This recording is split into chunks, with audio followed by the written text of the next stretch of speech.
Hello, everybody. Reggie Time here, and today we're going to be looking at some hands I played on the 25NL snap tables. We're going to be doing this as a premiere, so I'm going to watch along with you guys at the start of it and have some chat with anyone that's watching the premiere. I'm looking forward to doing that. I did it a few weeks ago and I enjoyed it. I was considering live streaming it, but it's 10 in the morning, and I don't think too many people will be around, so we're just going to do it this way. And yeah, I'm looking forward to sharing them with you. There's 15 hands to review, and I don't think any of them are premiums. Maybe one is. I'm not sure. It's just a bunch of hands I've played that aren't premium, so hopefully it'll be more interesting than usual. Before we start talking about that, I just want to talk about. I played live poker at the weekend. It was good fun, and I just want to give one person a shout out, and that person is a YouTube subscriber called Street Soul Lover. I met him playing live in Didsbury on Friday. It was lovely to meet him. I was just chatting to his friend on the balcony thing on the terrace while we were having a vape and a after I'd been eliminated from the tournament, and I was talking to his friend. His friend plays on a site I play on, or a couple of sites I play on. He asked me my username. I told him, and his friend was like, "Oh wow, were you Reggie Time?" Which was bonkers. I was like, "What the fuck is that all about?" Some fucking fat little nip from, um, from the lakes just gets recognised in the casino. It was a bit bonkers, but it was an absolutely lovely fellow. So was his friend, and yeah, it's just a pleasure to meet you, sir. So if you watch this, I've already told you it's a pleasure, but yeah, it was a pleasure again. I do hope to get down to Didsbury soon. So if you are watching this, if you could find a way of getting in touch with me again, because I'd be very keen to. I like Didsbury Casino, but it was a shambles because of the dealer situation and what have you. So if you could find a way of getting in touch with me, so I could have your contact details, so you could keep me in touch with like the Manchester poker scene of like where's got good tournaments, where's dealer dealt and stuff. Could we be planning a trip again? Probably sometime. My wife's 50th is in June, so probably sometime after that, we were planning a trip away again. Um, and we'd like to be a bit better informed about the poker scene in Manchester, so we don't end up turning up somewhere that maybe is disappointing, like Friday was in a few ways. So yeah, if you could reach out to me, let me know your email address, or if you're on Facebook, if you could let me know who you are, so I could add you as a friend. So I could stay in touch with you. I won't harass you constantly, I promise you. But just so before we plan our next poker trip, I could just get the lowdown from you on like, where's a good place to go. That would be tremendous. It was a pleasure to meet you, sir. And if you watch this, I hope you enjoy it. So yeah, don't want to ramble about that too much because it's going to be like a Premier watch party type thing. So we just get on with the hands. Before we start that, this month I've been playing a little bit on Sky. I started playing on Sky for like the first 10 days of the month. Then I moved to an iPoker skin for a little while. That went really well for about 10 days or so. Then over the weekend, my game just started to degrade pretty badly. The games are really soft, the 5 max, and they were playing like 4-handed and 3-handed sometimes, and my stats just went absolutely to rat shit. And I didn't play particularly well, to be honest with you. So I was like, no, we need to just get back to getting a little bit of volume in, and hopefully try and get my game back to somewhere near my best. My best isn't necessarily that good, but it's much better than what I'd been delivering for probably from Thursday through to Sunday, which was Sunday was when I decided, fuck it, let's play some Triple Eight for a little while. So yeah, it's been a good month, can't complain. But the last 4 days or so, my play had started to degrade quite significantly. So this was just a play some games you understand, Reg. Play some games that are just going to stay 6 max constantly and not be 4-handed, 3-handed, etc. And just try and like get back to what I do best for me. So these are the hands. We're starting off with a 10 deuce suited, and yeah, let's see what happens. So we button limps, small blind calls. Both these players relatively unknown to me, but 52-4, obvious, like pretty big fish. And this guy's blue tagged. I'm not sure why we haven't got more hands than him, but my blue tag is like epic whale tag. So we flop pretty well with this hand. We decide just to lead out, flush draw, good shot, makes sense to me against 2 potentially passive players. Obviously, we'd be happy to take it down now, but obviously we have an absolute ton of equity too. So I didn't really want this to check through. We want to start either win the pot now or maybe build a pot so we can win a bigger pot later, or bluff a bigger pot later. Not that I'd be in a big rush to to bluff either of these players. Should the run out not be ideal for my hand, but I think it makes sense to bet. We get min raised by the passive player on the button and small blind folds. I guess we could consider 3-betting here, but how often is a 52/4 type player going to min raise this flop and then just fold to a 3-bet? I wouldn't really want to open it up for him to raise again. So I mean, I don't remember the hand. Well, I remember the result of the hand, but I don't remember how the action went. But I imagine just calling here is going to be the thing to do, because if we 3-bet here to say, I don't know, 360, 350, $4, he just calls, then we need to hit the turn pretty quickly. Or if he 3-bets, we just then start to play like a really big pot where we've got reasonable equity, but we just don't need to be doing that against this player type. So I imagine I'm just going to call here, which is what I do. We instantly rip the flush on the turn.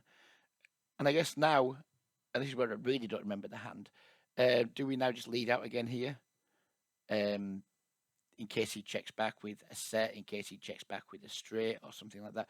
Or do we go for the check raise? And I don't remember what I did, because this hand was played a few days ago now. When was it played? It was played on the 24th, and it's now the 26th, 2 days ago. I think I'd probably... I think I should probably lead, to be honest with you, and probably lead quite big. Be interested to see what I'd do, but I'd like to see myself go around 240 here, just to prevent him checking back. We did go for the check, though. He then overbets. And now what do we do versus overbet? I mean, I guess we raise versus overbet. I mean, if he's got a better flush at this point, then tough shit for us. The old adage of never go broke in a limped pot could well be a thing here, though, because if he is value raising here, then he likely has a fair chunk of equity. But our hand's way too strong to do anything. But I mean, if we do decide to raise, we can't fold. Don't want to call, really, I don't think, because if another heart comes off, it could be pretty bad for us. So yeah, I think I'll probably see myself raise here. What we got left? 23. Yeah, probably raise to about $10 and just shove rivers, I guess. See what I did. Oh, fuck me, I just called. I don't even know my own game. I do not even know my own game. Then we get the bad river, and now we don't have any bets, I'm afraid, I don't think. Well played, Reg. Maybe you butchered this one. Maybe we should have just led the turn or check raise the turn. Don't really like my call there very much. Because I guess, like, in hindsight, when we get raised or min raised on the flop by a fish, and then he overbets the turn, I mean, I guess he's just never folding. And yeah, this is bad. I shouldn't have done this. I should just have raised the turn. We now check. He bets 450, and all we can do is call now and just hope he doesn't have a big card. But we should just have raised the turn. This is not good from me. And we do call, and he had a set, so we definitely missed value there because he was going nowhere on the turn. We could have got all the money there. I mean, I don't know why he's betting the river. Apart from the fact he's 52-4 and doesn't really know what he's doing, I guess. But that is, I think I played that hand badly. But I think the turn should absolutely be in a check raise. I mean, he's given me every signal in the book that he's got a very strong hand, and I didn't raise the turn out of position, where this can happen, where we get a card like this that kind of should spoil our action but didn't. Or he could just have checked back on the river. Yeah, it's not good from me. Have a big hand against a fish. Just make the pot as big as possible, as quickly as possible, especially with a hand like this that is, pretty strong but still quite vulnerable to this type of river. So we won the pot there, but we did not win the maximum. That is a little bit disappointing, but there we go.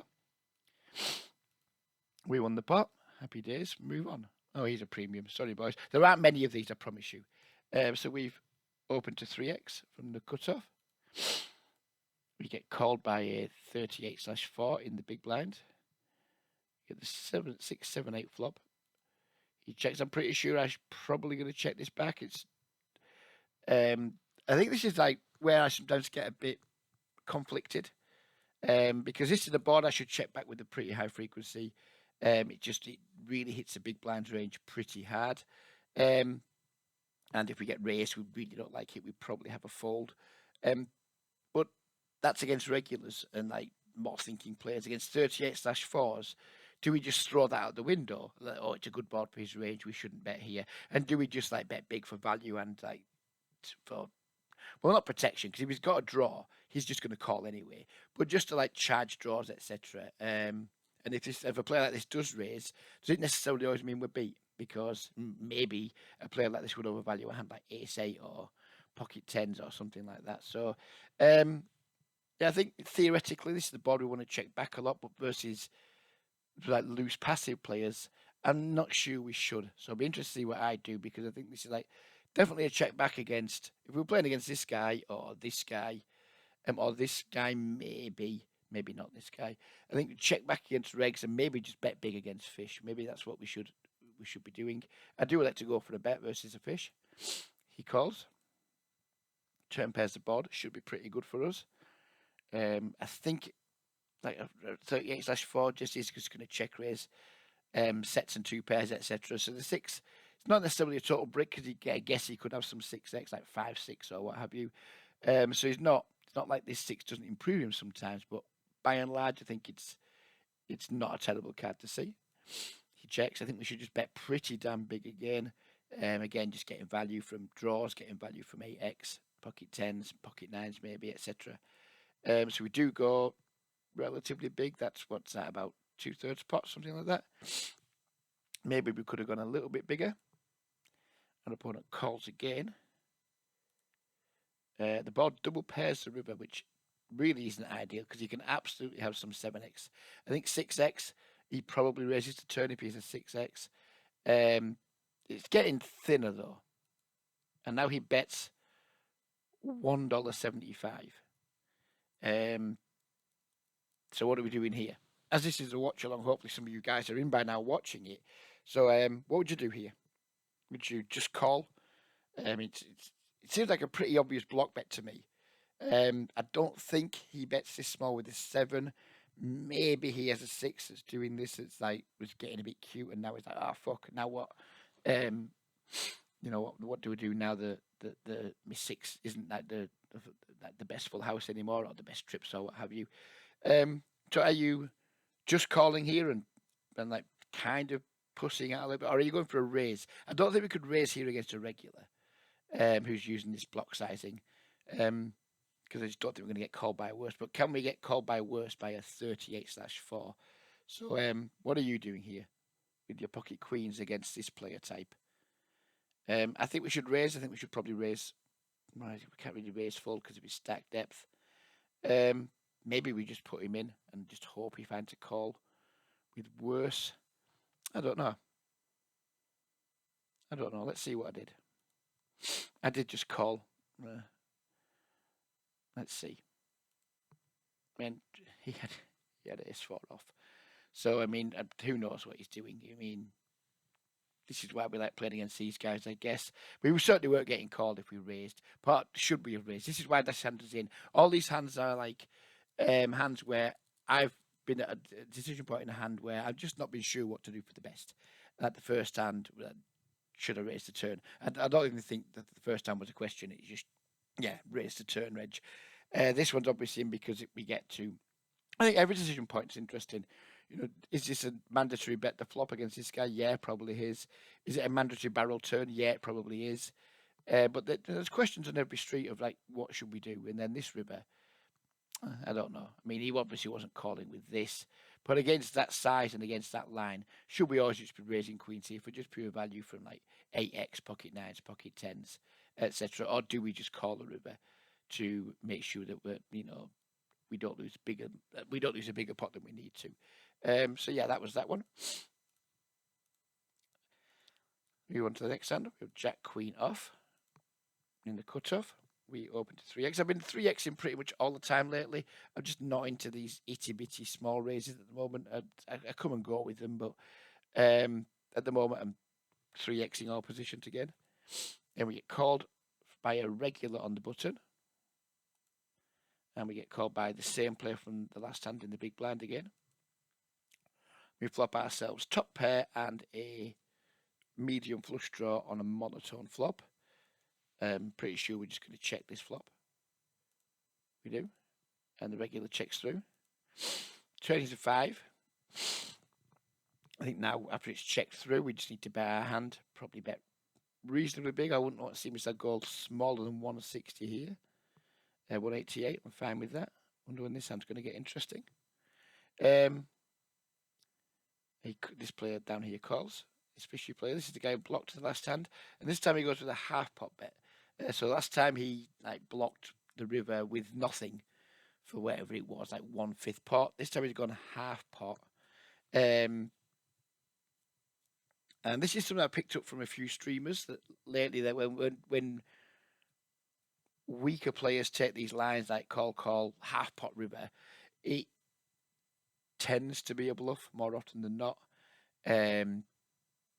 So I don't think there's any raising here, but do we call here or can we just fold? Because fine, I get that I've been watching some streamers who are better studied than me that seem to think that this is typically indicative of a bluff, but I don't see too many fish bluffing in these games using this line personally. We block Jack 10. But there's no reason why this player. I mean, he called the big blind with ace four off last time. There's no reason this nine can't have improved this guy in a few ways. You know, 8-9's got there, queen nine's got there. That's about it really. I mean, I guess we have to call. But it's not. This is not a happy call for me. I mean, I see a lot of streamers just like and YouTube players just start snapping this off. We're not even thinking twice about it. I think I gave this a bit of thought and decided we just have to call. But it's not a happy call for me. We do call, and yeah, he improved to the 8-9, which I wasn't completely surprised to see. It just felt like the extra bit of size he put on it, and the fact the 9, he can improve some of his holdings from that's call, flop, and turn. It wasn't a happy call for me, but I think it's probably a call we have to make. But I'm such a nit that it really was quite an unhappy call.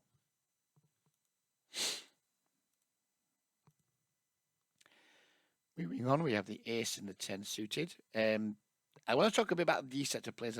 Since I've gone back to Triple Eight, there's been lots of these like 32-19 types, 32-19, 33-20, etc. And I used to tag them as kind of bad aggressive regs for the most part. And there's lots of them. So I guess there's a bunch of players that are using charts that get to these stats because there's lots of players with very similar stats to this. And I've decided that most of them are just fish. I don't think. I think if you're a good player playing in higher stakes games and you're well studied, I think you can play 32-23 type stats and be a very good player. I think if you're playing these stats in the micro stakes, I don't think you are going to be a good player. I think if we had 100 of these players stood outside a room and I was on a balcony and I threw a fucking stone into them and there's 100 of them, I think I'm odds on to hit a fucking shit reg at best, or maybe just a flat out fish. I think it's really hard to win at the micro stakes playing these stats unless you are very good, because you just get into way too many situations where you're just going to be having far weaker ranges out of position to stains like me.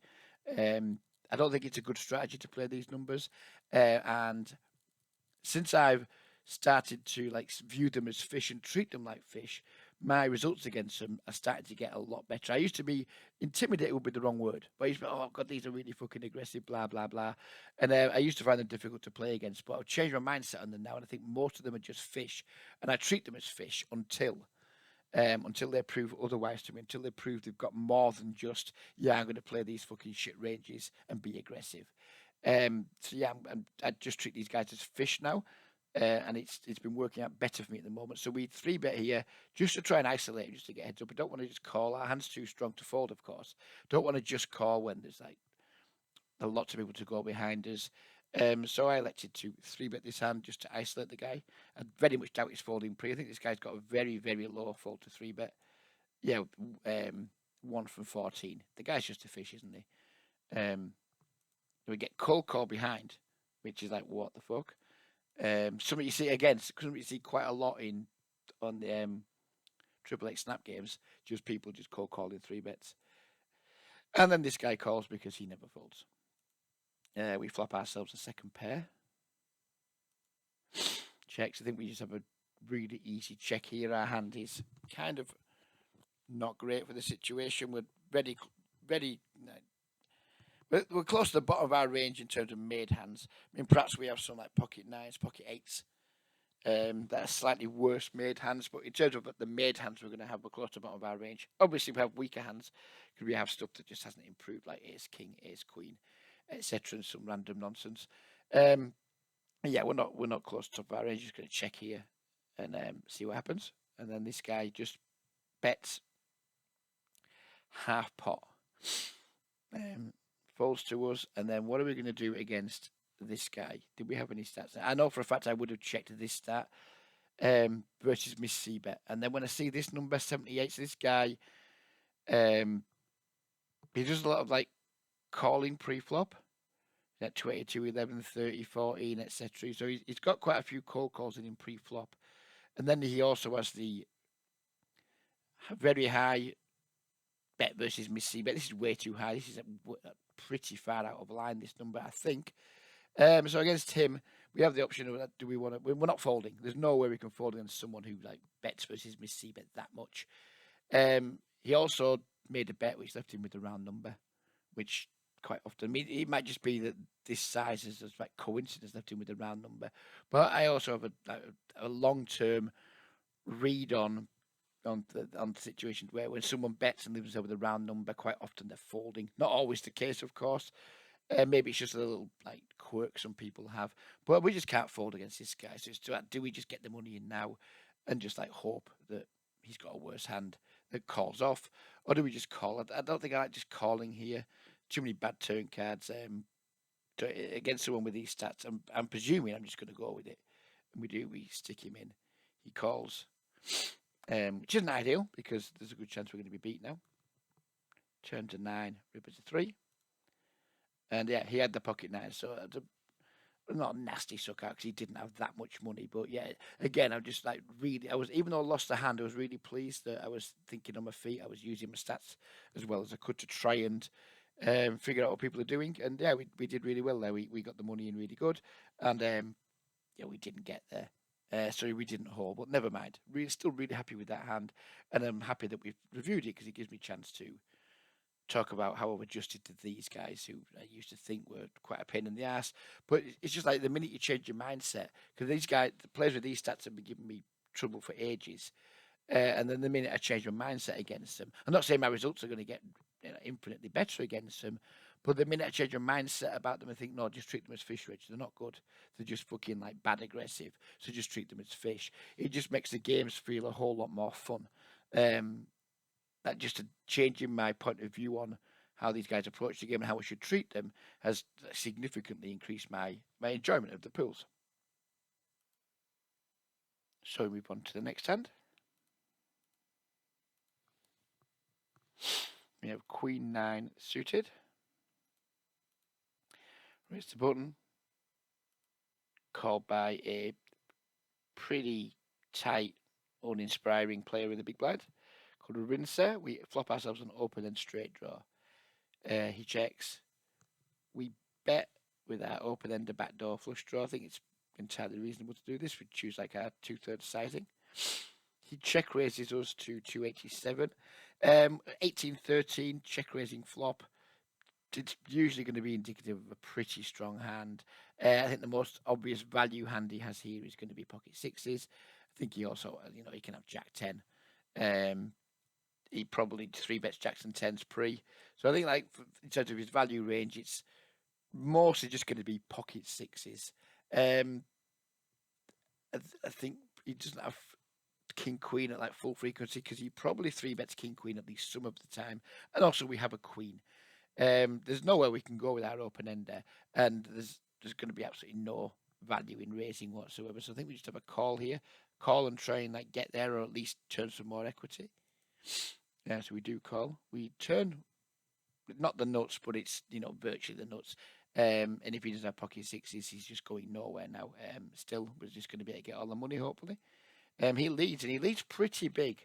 So the question here now is like, just do we raise straight away? Or do we call to allow him to just blast the river too?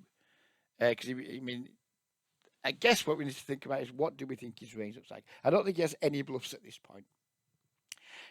But does he like bet fold King Queen? if he does have king, if he has pocket sixes, if he has pocket tens, if somehow he has pocket jacks, he's not folding any of those hands.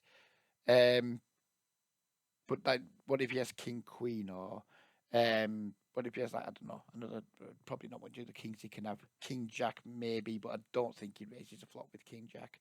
So do we just raise now because he's just check raise flop and taking a really strong line by bombing the turn? Excuse me, or do we just call and let him hang himself? Um, I think whatever you do, he feels like he's wrong. If we raise here and he folds, you're like, fuck's sake, I should have slow played, I should have trapped. If we call here and then the board pairs and he bombs, we're like, oh, we should have raised the fucking turn, even though it wouldn't have made no difference because he's not going to check this line and fold a set on the turn. But I think on balance, we just need to raise here. And I think the only size that makes sense is all in. So let's see what I do. But I think we should just shove here a lot of the time because he's representing a very strong hand and we've got a straight. If he's representing a very strong hand and then it turns out he doesn't have one, then never mind. I guess we just win the minimum. We did go all in, and he did fold. So I guess my read was wrong because he's 18-13. He's not especially aggressive player. I mean, maybe he just made a really big fold. But it seems odd that he check raise flop bomb this turn and just finds like the fold. I mean, what bluffs does he have? Because not very obvious. Maybe he wasn't bluffing. Maybe he made a really big fold, but feels to me like this guy's just had some bluffs, and on this board, I'm just not sure what bluffs he has that don't like the king on the turn. I mean, maybe he just had like an 8-9 or something, and he can't call with that. But yeah, I thought that was quite an interesting hand because I was surprised when we got the fold after he took that line because it's a line I usually associate with like an awful lot of strength. But anyway, he folded, and we won the minimum, it seems. On to the next time, we have the Jack 10 offsuit.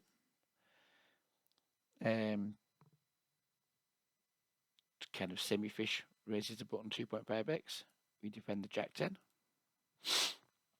Flop ours up the second pair. Check, it checks through. Turn trips. I think we just need to start leading now and leading big. That seems to go like at least $1 here. $1.07 he calls. And we river quads. So now what? Do we just bet big again? I don't think this guy. The issue I had with this was, this guy's got like a 100% C-bet over a small sample, so I didn't think he had a king. It's my issue with this hand because I think like players with these stats, if they've got like a made hand, they're just going to bet this flop, very high frequency. But I also think players with these stats, if they've got a draw like Queen 10 or Ace Queen, Ace 10, they're probably going to bet those too. So I wasn't sure. I just didn't feel like this guy was particularly strong. I didn't think I could get a big bet call, so I'm pretty sure I checked here. Oh well, ignore me. I did not check. Shows how much I fucking know. I thought I checked there.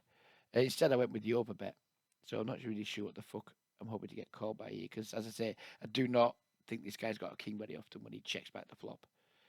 So I'm not sure what I'm trying to get called by here. Maybe just any pocket pair, maybe pocket sixes, pocket sevens, stuff like that. Our opponent calls. He had pocket fives, yeah. So maybe that the overbet was nice there. Maybe that's why I put that in. Should I overbet there? Because my usual thoughts there are just the guy doesn't have anything or doesn't have anything very much, so I should check.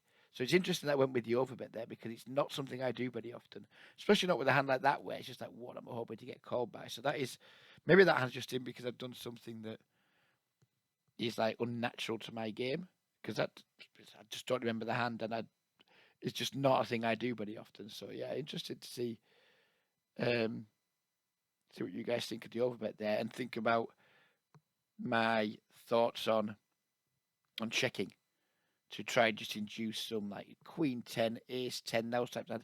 How often do we think of 29-17 if we check and say he has Ace Queen or Ace 10 or Queen 10? How often do we think that population is bluffing when they get checked to on this run out versus people who are just going to try and have a bluff? I guess that was my dilemma at the time. Like, how often is somebody going to bluff when there's trips on board versus how often are they going to pay off with like a weak made hand like this guy did? I guess I did the equation in my head and came up with overbet. Not sure how I did that because it's not something I do very often, but it worked out this time.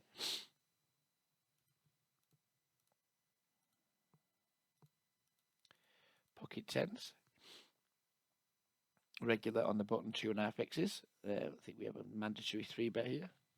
We do. We 3-bet to, looks like 11 blinds or so, does it? Something like that. Our opponent calls. We flop ourselves an overpair on 5-5-8. And again, this is where, in theory, we're just meant to bet, we're meant to check this probably close to full frequency. I think I'm a much happier bet with like aces and kings here. I'm much happier betting, even though we probably shouldn't bet anything very much here because this board just doesn't improve our range whatsoever. But I also think that checking just allows our opponent to check back too many hands that would call a bet. So like if I had aces, kings, queens here, for me, even though theoretically we probably shouldn't, in practice I'm just going to bet this a lot. But we're going to have tens and our opponent can maybe have jacks and queens. I think it's maybe a little bit too thin. But also, like how often, I mean, let's see if we can get any stats on this guy. See how often he's betting versus miss C bets. Although maybe it doesn't matter as much in 3-bet pots, I'm not sure. He's only betting 33% of the time versus miss C bets. Maybe that's a little bit higher in 3-bet pots when he's in position. I'm not sure, but I think I'd be happier betting this against a fish than I would a regular because I think a regular is going to make less mistakes with their calls. But I still think there's maybe sometimes some merit to betting this. If we check, we're not going to be able to check raise. You're going to allow him to check back, and then just like if an overcard comes up, we're not going to be happy. But if we bet here, then he calls, then we're happy. I find these spots tricky. I find them much easier against fish than regulars. And we are pretty deep too. We're 200 blinds deep. So I ended up going with the bet, which I think is probably okay, but I'm not sure. An opponent calls. Turn is 6. And again, the same dilemma as the flop. Does he call very often with worse hands? If we bet again, do we want to bet now just to like avoid difficult decisions by when we check and our opponent bets big? We're just in no man's land. This hand is already getting perhaps getting a little bit too big for our hand. I'd honest with you, I really don't know where I'm at. I don't think he has like kings and queens very often. Sorry, kings and aces very often at all because we started so deep. He just needs to be 4-betting those hands. So I'm really, really worried about him having potentially having jacks and queens, which I think would absolutely play this way. The hand's gone down so far. Pocket eights, absolutely could have that. Probably pocket sixes too. He's probably not folding the flop for 1-bet with pocket sixes. Maybe he can have some 5x too. Some ace fives that maybe would 4-bet 100 big steep, but don't want to 4-bet 200 big steep. I don't know. I was just this hand. I remember this hand pretty well. I got very, very confused, and I just bet again, and I don't like it. But I didn't know what else to do. I guess I'm just betting here just to make sure if he is in there, just say he's in there with the flush draw, just make it pretty expensive for him to call. If he was in there with who knows what, just some random 2 overcards with a heart. Say he had ace X with a heart again. Just don't check and allow him to just hit his random ace or what have you. I don't know. I got really confused. I found this spot really very difficult. Probably the hardest hand of what we're going to look at in the entire video. And opponent called again. I was like, fuck. This is not good, Reg. This is not good. Then a king on the river, which kind of felt like a brick because I don't think he gets the river with an awful lot of just pure king X, except maybe king X suited, king jack suited, king queen suited, king 10 suited. So it's not a total brick because I guess he can have some flush draws with a king, but it felt a bit like a brick. So I kind of felt like, and also I think it would slow him down if he's got jacks or queens now on the river. Don't think he's going to bet them anymore. So I think we can check here, and if he bets the river, he's going to be he's not going to be betting jacks and queens anymore. I don't think he has ace king because he didn't 4-bet. So he's just going to kind of, in my eyes, he's going to be representing either for value a king that's chased a flush draw, or just a hand like pocket eights, pocket sixes, something like that. And I don't think anymore if we check. If this river was a brick, like a deuce, I think he can. If we check, he can it's more complicated because he can also just have jacks and queens that he would then value bet sometimes. So we check. he bets half pot, and I was just like, I really didn't know what to do. I was like deep in my time bank here, because like flush draws have missed. Um, like if he's got like a hand like ace queen of hearts, ace jack of hearts, ace ten of hearts. Well, he can't have ace ten of hearts because we've got the ten of hearts. But yeah, I was just like really confused by the spot, because I didn't think he was value betting like jacks and queens anymore. So if he's not value betting jacks and queens anymore, then his value range is probably quite narrow. And he can absolutely have some bluffs. I ended up just flicking the call in. I was really confused, and he had the 6-5 of diamonds, and he has to call that hand pre. No problem with how he played the hand. I think we can probably just fold the river, I guess. I found this was like a really tough hand to me. Found it really quite difficult, and yeah, we lost. We lost a big pot, but never mind. Next time when we run to the queen ten of spades, we open the button. One of these fishy guys calls out with a small blind. We flop ourselves some trips, which is pretty damn nice. See how this one develops. Let's see what I get stuck on here. So we bet 40% pot. He calls. I think we should definitely upsize this turn. I want to see myself go like around $2 here on the turn. Oh, Reg, what are you doing? Reg, what are you doing, Reg? He's called the flop, which means he's either just floating light, and so it doesn't matter. He's not going to call turns very often, or he's got some kind of made hand or draw. No idea what I'm doing with this size, unless I was just trying to bet small to induce like a bad aggressive fish to raise. That can be maybe that's what I was thinking, but we should just bet bigger here. Stop being a fucking idiot, Reg. And then we river quads again. We just get quads all the time, it seems. And now he just randomly decides to lead out. So what's our sizing here? I guess this hand's in purely to ask what's our sizing here on the river.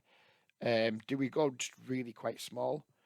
Because like, what the fuck does he have? What can he call with? We've basically got everything. I mean, he's probably not folding a jack. Who knows? Who knows? But what size are you going here? I think I like big. I don't think I like all in big, but I think I like big. I think I like maybe 4 to 5x's raise here. So $10 to $12, I think, is what I would like to do here. Let's see what I do. 12.57, nice. And I put snap calls, and he had the jack 10. So, yeah, I'm not sure what I think about this line from his perspective. I mean, he has a mandatory call on the flop and the turn, but then betting river. Don't know if I like that or not. Don't think I do. Calling the raise. I don't know. I mean, it's not for me to decide what I'll think about his line, really. But I like the fact that we got an absolute shit ton of value with quads. So happy days. Here we go. 8-10 diamonds in the big blind. We have 2 fishy players in the pot already. A mandatory call, I think. We flop ourselves a straight, which is nice. We like that. We check. Oh, we can't see what size this fucker's bet. We've got to do some maths now, aren't we? So it was 235. So he's bet like 170 something, has he? I guess. So do we just race straight away here? I think we just have to. But what size do we go to? It's a very, very wet dynamic board. We had an opponent who has we have classed as bad aggressive, another one of these like fishy type players who have just suddenly decided to fish. So what do we do here? Like, do we raise this? So what size do we raise to? It's a bit awkward because both guys are playing like way less than 100 bigs. So do we just make like a smallish raise, like raise to $5 something, and just shove turns? Is there any just calling here and maybe like check shoving turns, allowing the guy to hang himself? They don't like to just call much. Too many bad turn cards that just kill our action. Any 8, queen, heart, king. Just like lots of like jack 9, 7. Lots of cards we wouldn't want to see. So like, what size would you go here? I think I do remember this hand. But for those of you watching on the live chat, and for those of you who are watching on the live chat, just leave something in the comments. What size would you go here? I elected to go with the nuclear option. I went all in, assuming this guy has a reasonable piece of this board. He's just not going to fold, because we could represent like lots of draws here. There's all kinds of draws out there. We can have flush draws, Queen 10, 6 5, 6 8. You know, there's so many draws we can have from the big blind. I thought this was easily the best option. Our opponent snap calls, board pairs, and he just had the King Jack. And again, I'm not going to spend too much time thinking about what I think of his call. We're just going to be happy that we dragged down another juicy pop, which is what we did. Moving on, we have the pocket jacks. We raise. Get called by a real nit on the button, and we get squeezed at the big blind. I mean, this guy's green tagged. It's Hold'em Magic sometimes does this. It doesn't always like tell you exactly how many hands you have on somebody. I'm assuming that because he's green tagged, we have more hands on him, and Hold'em Magic has just been a total fucking bell end.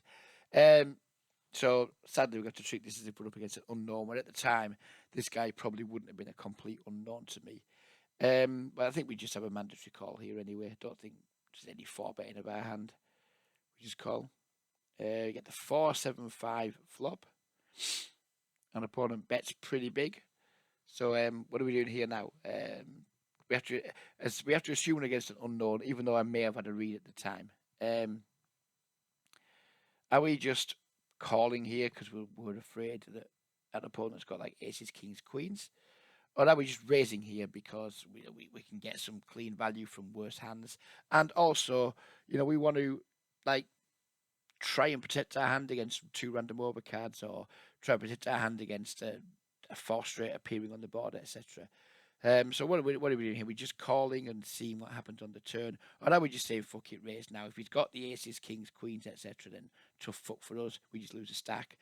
But it makes a hand kind of easy to play, and also we can still get value here for certain. Maybe it's a bit thin because a lot of his overcards are just going to fold, and he probably doesn't have an awful lot of pocket 9s, pocket 10s, pocket 8s. But what are we doing here? We're just calling and trying to negotiate turns, or are we just raising? I imagine I'm probably going to raise, but let's see. No, I didn't. I just called. 8 on the turn. Our opponent ships it all in. I remember this hand now. I don't remember why I just called on the flop, but when he shoved the turn, I just thought this is just pure bullshit, because a lot of fishy players will just see this like 4 straight out. So like if he does have like aces and kings and queens, like how often are they just going to shove this turn on this card? I don't think they do. I think maybe they should still, because they could definitely get value from what I've got here, jacks, because I'm about to call. Spoiler alert, I am about to call here. So I think they probably still can shove their aces, kings, queens here, but I don't think many players do that are on the fishy side. I think they just start to slow down. I think they check and they don't fold, but I don't think they bet. So I was relatively confident he didn't have aces, kings, and queens here. I was relatively confident he didn't have a straight because he 3-bet pre. And what 6x does he 3-bet with? Of course he can sometimes, but it's going to be pretty low frequency. And I just thought, no, we're just good here. So I just decided to call. I thought he could just have some random bluffs or what have you, or just be overplaying some like who knows what. So I did call. Ace on the river, but obviously I'll have already seen his cards by now. So even if it looks like a shit card, I'd have known if it was a shit card or not. And he had 2 9s, and again, I've no idea what I think of his line. But again, we just dragged down another nice pot, and I thought it was another interesting hand.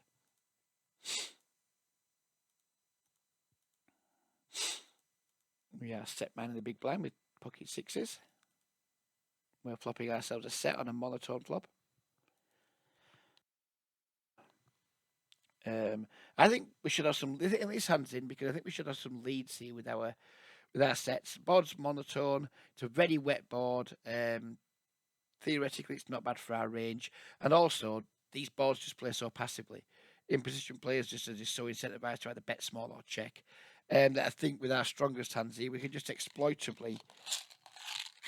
We can do either exploitably, which is what I would do because I'm not clever enough to do it in a balanced way. But I think we could just like lead these flops at a reasonable frequency because they're just good for our range and they're going to check through a lot. I probably wouldn't want to have too many bluffs here, but I think we could just do with value and hope that when we're against regulars, they will think that we're just like betting quite a wide range here because the board's so good for us. So I think we can definitely start putting some donk leads in here. I didn't do it this time for some reason. Turn 4. I check again. I think we should definitely bet that turn. Player bets just over half pot. Another player calls. So what do we do here now? Do we have a raise? I mean, it's very unlikely that either of these players have a 3 in their range very often. I mean, 3x isn't opening many cutoffs. Maybe ace 3, king 3, maybe like tightish regs on buttons. Don't really have much 3x in their calling ranges, I guess.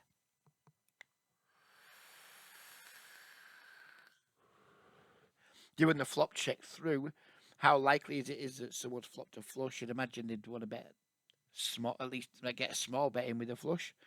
Who knows? But is there any raising? Are we overplaying? If we raise here, do we just ever get called by like worse hands? Yeah, it's a confusing spot. Let's see what I did. I did go with the raise. Not sure what I was wanting to happen here when I do this. I mean, if we get 3-bet, then we're puking. I guess we're just looking for calls and looking for safe rivers. This guy just like bets again.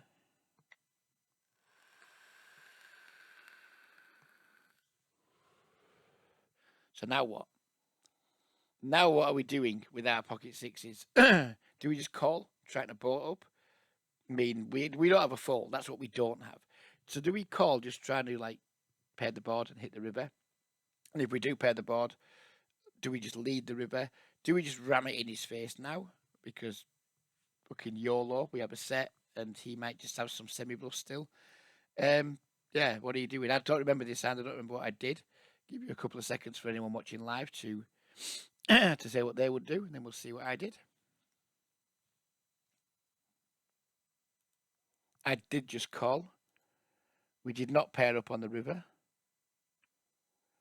We check. He goes all in. Now what? Now what? I mean, this guy just always has a flush, doesn't he? Or does he? I don't fucking know. Can he have a worse set? Can he have like deuces, 5s, 4s? That's just like, yeah, good for me. I've got a set.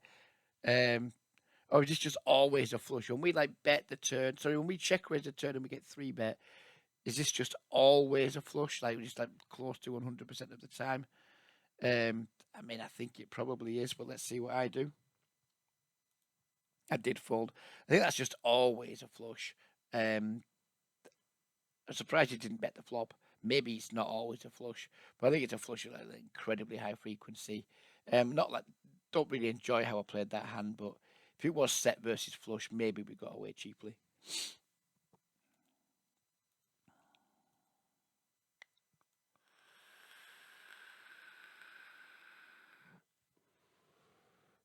Again, we got one of these guys that I now decided to fish, so I'm going to do what for me is a relatively disrespectful 3-bet.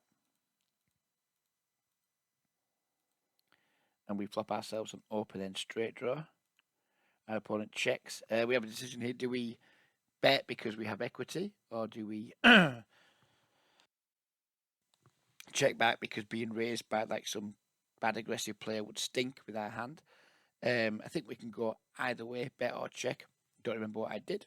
I think probably because we have the backdoor flush draw 2, it stinks even more to get raised, does it? Because if he raises big, it's I don't know.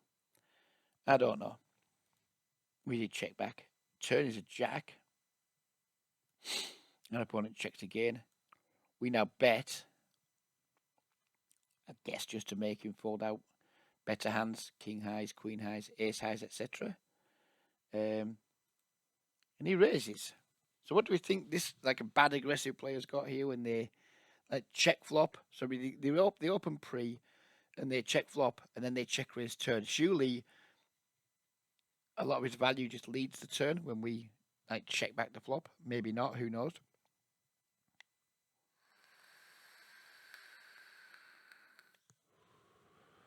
So what do we think? Like his range looks like when he takes this line. 'Cause I usually associate turn check raises with quite a bit of strength, but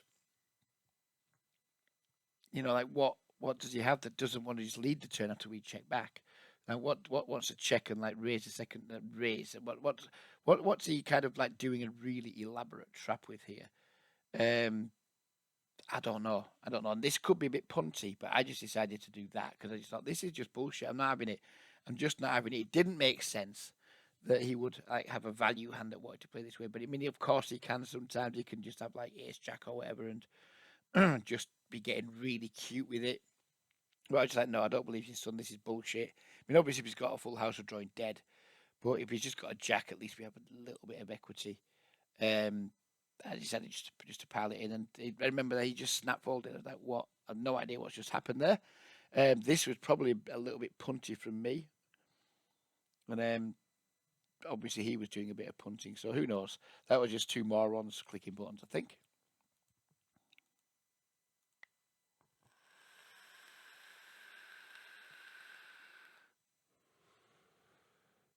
Here we have the Kings against another guy who thinks it's entirely appropriate to play 33-23. I did say there's quite a few of these fuckers kicking around. But obviously he's going to squeeze. Get called by a whale. Flop top set. Lead, pretty big. Get called. I'm not sure what's happening in this hand. Bet. He calls. River quads. Third quads of the session. I've made quads 3 times seemingly. I don't remember this hand. I made quads 3 times in 2 days. Seems a bit rigged, doesn't it?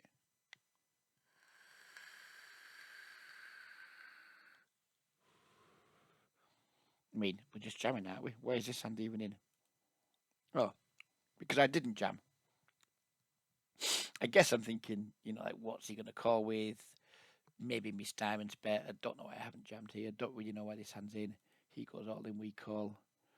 And it was just a cooler. Sorry about that, gents. It wasn't a particularly interesting hand. Don't know why it's made it. Move along. Move along. Second to last hand, we have 2 8s. Maybe we can 3-bet against this guy. Maybe we can just play our button in position, which is what I've elected to do this time. He checks. We check back. I think we should probably bet here. He's got a 90% C bet, apparently. I think we should probably just bet there. Turn is a 6. He checks again. We bet 2/3 pot. He check raises us. Call, I guess. I guess we just call. Maybe we just fold because, like, what bluffs does he have apart from just random nonsense? I don't fucking know. But we call anyway because I'm a fucking station. River is a deuce. He bets, what's that, half pot.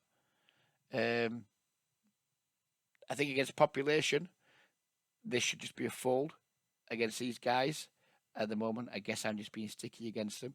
Versus population, though, this should probably just be a fold because population just aren't going to be finding enough bluffs here. I don't think they are anyway. But I decided not to. And he just decided to do random shit. That's what I was saying. I used to find these guys really troublesome. But since I've changed my mindset on them and decided to just fucking fish, I'm doing better against them. Whether I played this hand well or not, I don't fucking know. Against population, I don't think I played the hand well. But against this particular guy and this particular like player type, I guess it's just something I'm going to be doing until it doesn't work against them. Last hand, Ace King suited, so it's gone. Yeah, this hand troubled me a little bit because this guy's playing 30-16, so that means he likes to just call a lot and like limp. He's got a big gap between his VP and PFR. These guys, I don't associate them with like loose isolation raises. So he's gone limp. He raised to 4x. I think we have to 3-bet here. I'm not trying to like be like uber fucking nitty with it, but I was already like my spidey senses were going off. And if he had 4-bet here, I think I probably would just have folded. As nitty as that seems, I think I would just have folded. He does call. We flop as top pair, top kicker, so it's all going to be pretty standard. I mean, we go with the pretty large bet. Again, I'm doing this. I'm just using sizes we theoretically shouldn't use against players who I think are bad, which is basically the entire population almost. I'm just not into small bets anymore at the moment. I'm not doing it very often at all. We go big. He did this. He snap raised to like 3x, even he's behind. I'm like, oh dear. What does he have? I don't think he has deuces. He might have pocket sevens. Um, he might have pocket aces, but there's nothing we can do. We got top bet, top kicker, a 3-bet pot, and we bet big. So we just go all in, and we lost the pot. And it's not a particularly interesting hand, other than I was already, and maybe it's just because I'm just a fucking nit, but I was already a little bit like pre-flying. Oh fuck, this guy's isolated, and these player types don't isolate very often. They just tend to overlimp, and like just raise ISO raise with like good hands. But obviously Ace King's way too good to just not 3-bet pre. And then when this flop comes down, it goes in. But this hand's in, I think, because my spidey senses were going from the off, and I think maybe that's hyper exploitably we can maybe like find a fold. But it's laughable. Theoretically, obviously it's a fucking enormous mistake. But I think like there's a super like exploit against people who I think just aren't capable of finding bluffs there. Maybe we shouldn't bet so big on the flop. Maybe we can even check back the flop. Maybe we can bet small. I don't know. I think of like definitely like overplayed my hand pretty badly there. I know you guys won't think so much. You guys what you talking about, Reg, 3-bet pot, blah blah blah. But I think we made some mistakes. I think like especially the flop sizing. But I don't know. I don't know. It's one of them hands that we just didn't go well for us, but never mind. But that's the end of all the hands. So we're about done with that. We're just going to take a quick look at my results for the month, which I'm like really pleased with. We don't want that. You can see how much. Well, I guess I didn't really want to look at this, but now we're here. I guess we probably better add because you guys will just pause and look anyway. Played 24,000 hands for the month. We played 69 hours plus whatever we played on Sky. We're winning at that. I mean, at the start of the month, our win rate was fucking huge. We were like pretty much crushing. Where does the from like this bit here? We just went on a fucking tear in the soft games I was playing in. It was like we just couldn't lose. We was winning. And then we got to kind of this spot here. We played a little bit of 50NL, and what have you, that session there, and we started getting swings. We weren't having swings at first, then we started getting them, and like these. This is where the stats are a crime. See, when I had loads of sessions in a row where like my win soft flop was just 38, 37, 35, 30, just not good. So this is when I started playing back on triple eight. And if we like look at my overall woman soft flop for the month, it's 40. But there's loads of stuff in here where it's just like really low look. It's just not good.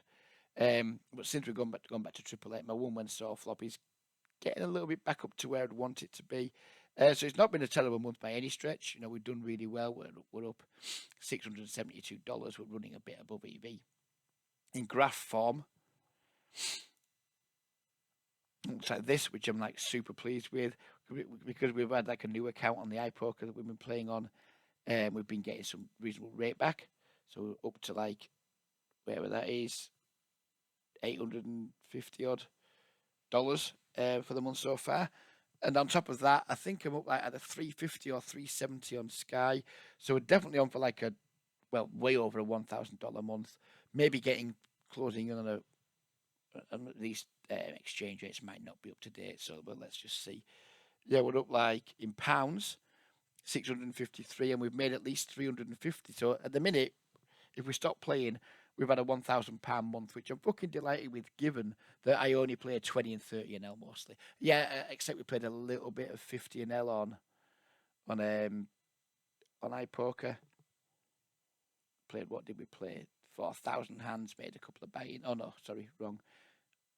1,900 hands, and we did really well over a very small sample. But the games weren't good. I just like. That is not indicative of what my win rate would be. I kind of hit and ran the games because they weren't very good. 20 NL, look at that's really bad. I was chatting to my very good friend Juicenberg at the start of the month, and my win rate was up at like fucking 20 bigs 100, and I thought I'd found like the land of milk and honey. And it's just gradually, it's just not been good. You can see my win rate's just dropped significantly. It dropped hugely. To only be winning at 5 bigs 100 all in EV in those games tells me I've been playing really bad over the last like 4 or 5 days I was playing them, which is why I made the switch. Um, so yeah, I'm really not happy with how I played. That graph looks really good in money. We change it to big blinds. You can see like that's where at the start of the month. On this is mostly that's a bit of triple eight at the start of the month, and this is iPoker that just fucking literally rocketed up, and then we just spent like 8,000 hands just playing shit poker basically, just not playing well. Not only that, like I wasn't playing well, but it seemed like I was struggling to get value, but like always getting called. Like my bluffs were always getting called, and my value bets weren't. I was paying off too often, and they just were just like having it too often. And I just played really, really shit poker. And I kind of think this is like all this from like there, from that peak there to that low point there. That was like what's that? 22,000 hands, and so we've had 11,000 hands of just like bad poker. I just wasn't playing well at Reg. You need to mix it up. You need to switch it up a little bit and just like try and get back to playing well. Even though these games are really soft, if you're not playing well in them, and I wasn't playing well, there's no point fucking being in them. So I decided just to like get back in the gym a little bit. I suppose is a way I always describe it, and go back to Triple Eight. And Triple Eight's gone really well for the last few days. I think I'm up like maybe 6 buy-ins in a couple of thousand hands or whatever. That's gone really well. So overall, really cannot complain with the month. We're up about £1,000 with like what 5 days to go, 4 days to go. So it's going to be a good month regardless. Even if we have a bit of a bit of a downswing towards the end, it's going to be a really good month. Really happy with it. Happy with my volume. Happy with the hours I'm putting in. And just happy that I'm enjoying the game again. So yeah, it's nice to do a positive update. I hope you guys have enjoyed it. You guys in the live chat, if some of you have turned up, I hope you enjoyed like the premiere thing. And hopefully, I don't know yet, but hopefully we've had a good chat and a chin wag and a bit of a giggle along the way while we've been watching it together. I don't know when my next video is going to be. If I play enough volume and get enough interesting hands, possibly Thursday. But I don't know. The videos are going to be less frequent than they used to be. But hopefully when they do come, they'll be more interesting than they were with me just showing, oh, look at Reg coolering a fish. If I'm going to do videos going forward, I want to either do collaborative videos with other people, or I want to be doing more videos like today where it's not just, oh, Reg has got aces, Reg has got kings, isn't this fucking tiresome? I want it to be more playing different hands and getting into different spots. So yeah, I hope you guys have enjoyed it. And let's enjoy the chat together. Hopefully we've enjoyed the chat together. But we'll leave it there for now. Take care, everybody. Have a great week, and we'll see you next time I see you. Bye-bye for now.